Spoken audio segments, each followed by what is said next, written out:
നന്മ 24 ചാനലിലേക്ക് എല്ലാവർക്കും സ്വാഗതം. നമ്മൾ സമ്മർ ക്യാമ്പ് എന്ന് കേട്ടിട്ടുണ്ട്. കുട്ടികൾ പങ്കെടുക്കുന്ന ഈ വെക്കേഷൻ സമയത്തൊക്കെയാണ് സമ്മർ ക്യാമ്പുകൾ കാണുന്നത്. എന്നാൽ കുട്ടികളും മുതിർന്നവരും ഒന്നിച്ചുള്ള ആടിയും പാടിയും പാട്ടും ഉല്ലസിച്ച് ഉള്ള ഒരു സമ്മർ ക്യാമ്പ് കണ്ടിട്ടുണ്ടോ? അങ്ങനെ ഒരു സമ്മർ ക്യാമ്പിനെ കുറിച്ചുള്ള വിവരമാണ് നന്മ 24 ഇന്ന് നിങ്ങളുടെ മുന്നിൽ, നമ്മുടെ പ്രേക്ഷകരുടെ മുന്നിൽ കാണിക്കുന്നത്. ACT കേരളയും സൺറൈസ് ഹോസ്പിറ്റലും ചേർന്നാണ് ഈ ഒരു സമ്മർ ക്യാമ്പ് സംഘടിപ്പിച്ചത്. സൺറൈസ് ഹോസ്പിറ്റൽ ഓഡിറ്റോറിയത്തിലാണ് ഈ ക്യാമ്പ് അരങ്ങേറിയത്. അതിന്റെ വിശേഷം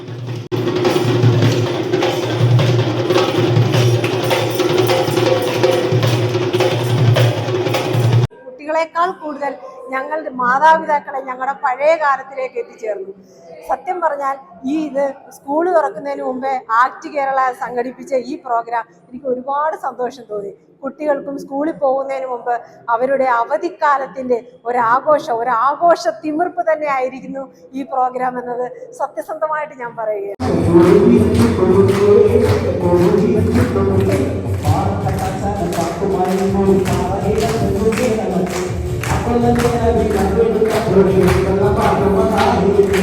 സ്കൂൾ തുറക്കുകയാണ്. എല്ലാ കുട്ടികളും ഇനിയിപ്പോൾ ആ കലാലയ ജീവിതത്തിലേക്ക് പോവുകയാണ്.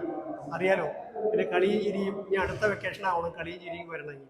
അപ്പോൾ അതിനു മുമ്പ് പിള്ളേർക്കൊരു ഉത്തേജനം എന്നുള്ള രീതിയിൽ നമ്മൾ സൺറൈസും ആക്ട് കേരളയും കൂടി സംയുക്തമായിട്ട് കുട്ടികൾക്കായി രക്ഷിതാക്കൾക്കായി നമ്മൾ ഒരു കളിയും ചിരിയും എല്ലാം കൂടി ഒരുമിച്ച് നടത്തുന്ന ഒരു പരിപാടിയാണ് ഇവിടെ നടന്നുകൊണ്ടിരിക്കുന്നത്. ഈ കലയും ഇതുമായിട്ടൊന്നും യാതൊരു ബന്ധമില്ലാത്തൊരു വ്യക്തിയാണ്.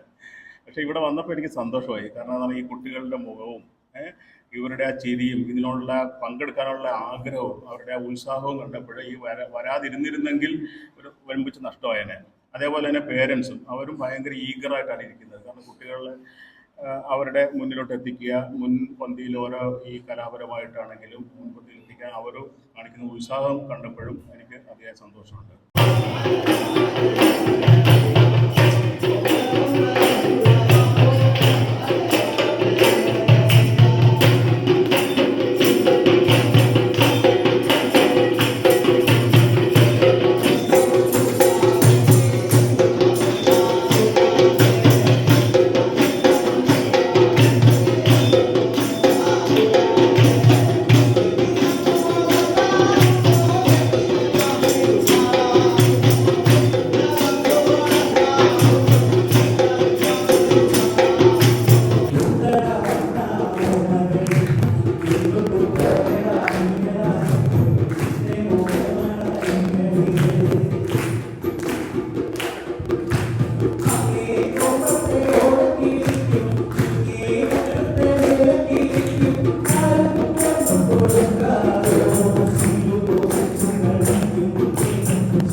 ഇന്ന് ഞാനിവിടെ വന്നിരിക്കുന്നത് ആക്ട് കേരള സംഘടിപ്പിക്കുന്ന കുട്ടികൾക്കായുള്ള കളിയരങ്ങ് എന്ന പ്രോഗ്രാമിൽ പങ്കെടുക്കുന്നതിന് വേണ്ടിയാണ്.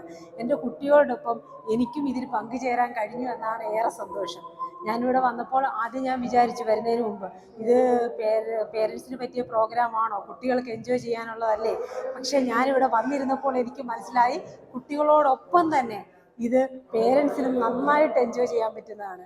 ആദ്യം ഇതിൽ കഥ പറച്ചിലുണ്ടായിരുന്നു, അതുപോലെ തന്നെ പാട്ട് വർത്തമാനങ്ങളും. ജോഷി ജോർജ് കുട്ടികൾക്ക് വേണ്ടി ഒരു കഥ പറയുകയുണ്ടായി. ഒരു 99, അതായത് 99 ഒരു സ്വർണ്ണ നാണയത്തെക്കുറിച്ച്. ആ കഥകളൊക്കെ എൻ്റെ ഒരു വിശ്വാസത്തിൽ കുട്ടികളെക്കാൾ കൂടുതൽ അതൊക്കെ ഇൻസ്പിറേഷൻ കിട്ടിയത് ഞങ്ങൾക്കാണ്. രാജാവ് സംഘവും മൃഗയാ വിനോദത്തിനായിട്ട് ഒരു വനത്തിലേക്ക് പുറപ്പെട്ടു കഴിഞ്ഞപ്പോഴേക്കും ഒരു വൈകുന്നേരം അടുത്തോടെ വലിയ മഴയും ഇടിവെട്ടിയ മഴയും വന്നു. തുള്ളിക്ക് ഒരു കുടം പോലെയുള്ള മഴ. ആ മഴയത്ത് ഒന്നും ചെയ്യാൻ പറ്റാതെ ഇവരെല്ലാവരും പേടിച്ച് വിറച്ച് ഒരു ചെറിയ കുടിലേക്ക് എത്തി. ഈ കുടിലിൽ ചെന്നപ്പോൾ അവിടെ പാചകം ചെയ്തുകൊണ്ടിരിക്കുന്ന ഒരു ഭാര്യയും ഭർത്താവും 2 കുഞ്ഞുങ്ങളും വളരെ സന്തോഷമായിട്ടിരിക്കുകയാണ്. അപ്പോൾ അവരോട് ചോദിച്ചു, നിങ്ങൾ ഇത്രയും മഴയും ഇടിയും മഴയൊക്കെ വിട്ടിട്ട് നിങ്ങളിങ്ങനെ സന്തോഷമായിട്ടിരിക്കുന്നതിൻ്റെ രഹസ്യം എന്താണ്? അപ്പോൾ പറഞ്ഞു, ഞങ്ങൾ ഉള്ളതിനെ വളരെ ഭംഗിയായിട്ട് ഇതുപോലെ തന്നെ മോടി പിടിപ്പിക്കുകയാണ് ചെയ്യുന്നത്. അപ്പോൾ ഇതെല്ലാം കഴിഞ്ഞ് തിരിച്ചു പോകാൻ നേരത്ത് രാജാവിന് തോന്നി ഒരു സമ്മാനം അവർക്ക് കൊടുക്കാം. അപ്പോൾ രാജാവ് മന്ത്രി വിളിച്ചിട്ട് പറഞ്ഞു, നമ്മുടെ ശേഖരത്തിന് ഒരു 100 പൊന്നാണയം ഈ കുടുംബത്തിന് കൊടുക്കണം. അപ്പം മന്ത്രി പറഞ്ഞു, അത് വേണ്ട, 99 പൊന്നാണയം കൊടുക്കാം. ആ ശരി, അങ്ങനെ ആവട്ടെ. അങ്ങനെ ഈ 99 പൊന്നാണയം അവർക്ക് കൊടുത്തു. അത് കുറച്ച് കഴിഞ്ഞപ്പോൾ ഇതെല്ലാം പോയി കഴിഞ്ഞപ്പോൾ അത് അഴിച്ചു നോക്കി കഴിഞ്ഞപ്പോൾ 99 ഉള്ളൂ. ഭർത്താവ് പറഞ്ഞു, ഏതാണ്ട് ഇത് 99, ഒന്നില്ലെങ്കിൽ 100 അല്ലെങ്കിൽ 101, ഇങ്ങനെയൊക്കെയാണല്ലോ എല്ലാവരും വെച്ച് കണ്ടിട്ടുള്ളത്. അല്ല, ഇത് 99 ഉള്ളൂ. അപ്പോൾ ഈ ഭർത്താവിൻ്റെ ഒരു സംശയം, ഈ ഭാര്യ എങ്ങും ഒരു നാണയം അടിച്ചു മാറ്റിയതാണോ എന്നുള്ളൊരു സംശയം. അപ്പം മുതൽ ഈ കുടുംബത്തിലെ സമാധാനവും സ്വസ്ഥതയും കിട്ടും. ഇത് 100 ആയിരിക്കും അല്ലെങ്കിൽ 101 ആയിരിക്കും എന്നാണ് ഇവരുടെ ധാരണ, ഈ രണ്ടുപേരും. അപ്പോൾ ഭാര്യ പറയും, ഇത് എനിക്കറിയില്ല, നിങ്ങളായിരിക്കും. പൊതുവെ സംശയം. അങ്ങനെ ഒരു 3-4 ആഴ്ചകൾ കഴിഞ്ഞപ്പോൾ ഈ രാജാവ് മന്ത്രിയും അവിടെ തിരിച്ചു വന്നിട്ട് പറഞ്ഞു, അത് 99 തന്നെ ഉള്ളൂ, നിങ്ങളുടെ ആറ്റിറ്റ്യൂഡ് ഒന്ന് മനസ്സിലാക്കാൻ വേണ്ടിയാണ്. പക്ഷെ നമ്മൾ ഈ 99 അവർ സംതൃപ്തി ഉണ്ടായിരുന്നെങ്കിൽ തീർച്ചയായിട്ടും അത് സന്തോഷകരമായിട്ട് ജീവിക്കുമായിരുന്നു. അവർക്ക് തന്നെ കാര്യം മനസ്സിലായി. ഞാനിത് പറഞ്ഞത്, നിങ്ങൾ ഓരോരുത്തരും നിങ്ങളിലുള്ള കഴിവ് അത് മറ്റൊരാളെ കണ്ടിട്ട് അത് എത്തിപ്പിടിക്കാനായിട്ട് ശ്രമിച്ചു കഴിഞ്ഞാൽ നിങ്ങളുടെ മനസ്സിന്റെ സന്തോഷം തന്നെ നഷ്ടപ്പെട്ടു. അതുകൊണ്ട് നിങ്ങൾ ഏതവസ്ഥയിലാണ് അതിനെ ഏറ്റവും മെച്ചപ്പെടുത്താനായിട്ട് ശ്രമിക്കുക.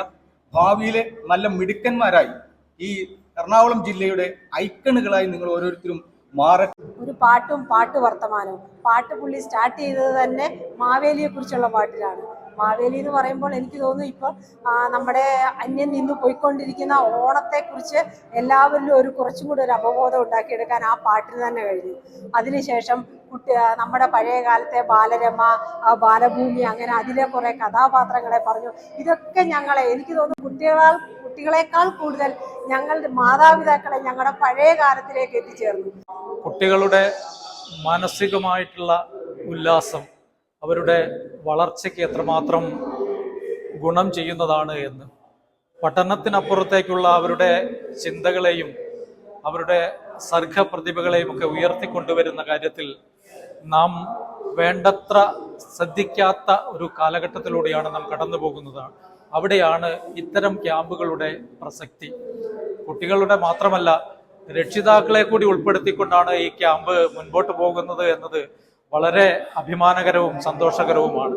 കാരണം കുട്ടികളെ നേർവഴിക്ക് നടത്തേണ്ടവരാണ് രക്ഷിതാക്കൾ. അപ്പോൾ ആദ്യം ഒരു ദിശാബോധം ഉണ്ടാവേണ്ടത് അവർക്ക് കൂടിയാണ്.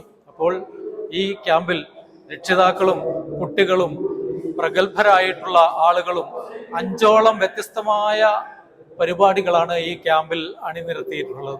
അതാത് മേഖലകളിൽ വളരെ പ്രാഗൽഭ്യം തെളിയിച്ചിട്ടുള്ള ആളുകൾ കലയും സാഹിത്യവും സംഗീതവും മാജിക് അടക്കം ഉൾപ്പെടുത്തിക്കൊണ്ട് കുട്ടികളെ പുതിയ അധ്യയന വർഷത്തിലേക്ക് കാലെടുത്ത് വെക്കുമ്പോൾ അവർക്ക് കൂടുതൽ ഊർജത്തോടുകൂടി ആ കാര്യങ്ങളെ മനസ്സിലാക്കുന്നതിനും പഠിക്കുന്നതിനുമൊക്കെ ഒരു വഴികാട്ടി എന്നതുപോലെ ഒരു ഉത്തേജനം നൽകുന്നതിന് വേണ്ടി ആണ് ഈ ക്യാമ്പ് സംഘടിപ്പിക്കപ്പെട്ടിരിക്കുന്നത്.